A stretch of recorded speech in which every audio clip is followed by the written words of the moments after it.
Hello and welcome to the day ahead. It is Tuesday, April 19th. I'm Andrew Gagan. Well, trading has been light on global equity markets given the Easter break, with most European bourses closed. Ahead of the break, the Pan-European Stock 600 rising 0.7%. In the US, share markets eased, falling to a one-month low, the S&P 500 down 0.1%, with tech shares falling as bond yields pushed higher, with the 10-year yield rising to 2.88%, its highest level since late 2018. Now, big tech firms, Amazon, Alphabet, Microsoft and Meta did manage to finish higher in a volatile session. However, it's first quarter earnings that are now the focus for investors as we prepare for a big week in results.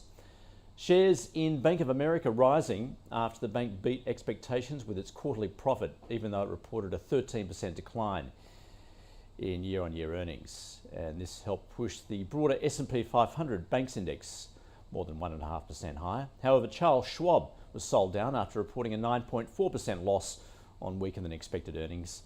And the Bank of New York Mellon shares falling after reporting lower first quarter profits. The energy sector rose 1.5% as oil prices continued to lift, and shares in Twitter rising 7.5% on reports that the company adopted a poison pill to restrict Tesla chief executive Elon Musk from raising his stake to beyond 15% for a one-year period. So at the close, we had the Dow falling by some 40 points, 0.1%, S&P 500 down a similar amount, as was the Nasdaq. Well, in US economic data, the NAHB Housing Market Index falling to 79 to a 7-month low, which was in line with expectations. Meanwhile, in China, the economy growing at a 4.8% annual rate in the March quarter, which was above forecast. Production was above that estimated for March, while retail sales fell more than expected.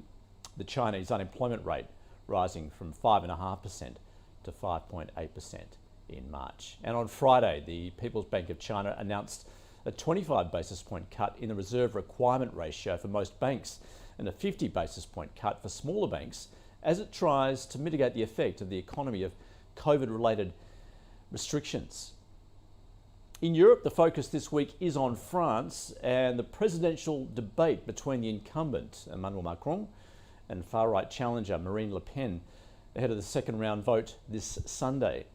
The euro falling from highs near $1.08 US to around $1.07 at the close there. Most major currencies were weaker against the US dollar. The Aussie dollar falling from highs near 73.76 US cents to a low of 73.4. The Japanese yen also easing. All right, locally, trade will resume on the Australian share market after a 4-day break, and it's set to open higher. As we can see there, just 0.1% in the green. Commodities remaining in focus. Global oil prices rising on Monday as sanctions against Russian oil and production outages in Libya affect supply. Brent crude up 1.3% to $113 a barrel US. Dalian and Singapore iron ore futures rising on Monday, reversing earlier losses. This comes as hopes of more stimulus to support the Chinese economy overshadowed concerns of harsher lockdowns to contain the spread of COVID there. Iron ore futures at $155 a tonne. And the gold futures price up 0.6% to $1,986 an ounce. Well, the RBA meeting minutes will be released at 11:30 Eastern this morning. Analysts will be scouring for the discussion around dropping patience and adopting in the coming months in its rhetoric when it comes to rates liftoff. And a quick check in the crypto space. First Bitcoin as it continues to trade around $40,000 after a flat performance in the past week. Buyers are starting to return, which typically occurs in the latter half of the month, with historical data suggesting crypto is entering a seasonally strong period in April and May. Although geopolitical risks remain there, alternative altcoins there are outperforming, indicating a greater appetite risk among traders. There we can see. That is the day ahead. We'll see you again tomorrow.